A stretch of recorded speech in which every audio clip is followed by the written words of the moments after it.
Test সিরিজের শেষ ম্যাচে ওয়েস্ট ইন্ডিজকে হারিয়ে সিরিজের সমতা ফেরায় বাংলাদেশ। লাল বলের ক্রিকেটে পাওয়া সেই আত্মবিশ্বাস টাইগাররা টেনে আনতে পারল না সাদা বলের ক্রিকেটে। হার দিয়ে ওয়ানডে সিরিজ শুরু করেছে মেহেদী হাসান মিরাজের দল।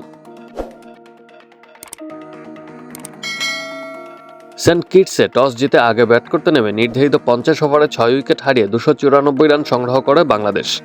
দলের হয়ে সর্বোচ্চ 74 রান করেছিলেন মিরাজ। জবাবে খেলতে নেমে 47 ওভার 4 বলে 5 উইকেট হারিয়ে জয়ের বন্দরে পৌঁছে যায় ওয়েস্ট ইন্ডিজ। ম্যাচ হারলেও নিজেদের ব্যাটিং নিয়ে সন্তুষ্ট মিরাজ। বাংলাদেশ অধিনায়ক বলেছেন, হ্যাঁ আমরা সন্তুষ্ট, এমন পিচে 294 খুব ভালো স্কোর। হোপ ও রাদারফোর্ডকে কৃতিত্ব দিতেই হবে, তারা জুটি করেছে। বলারদের জন্য দিনটা কঠিন ছিল। বোলিংয়ে মাঝের ওভারগুলোতে উইকেট না পাওয়াই হারের কারণ হিসেবে মনে করছেন মিরাজ।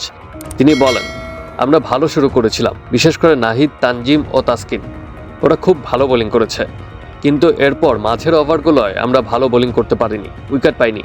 এটা হতেই পারে, পিচ এখনও দেখে ভালো মনে হচ্ছে এবং ওরা ভালো খেলেছে। Action sports.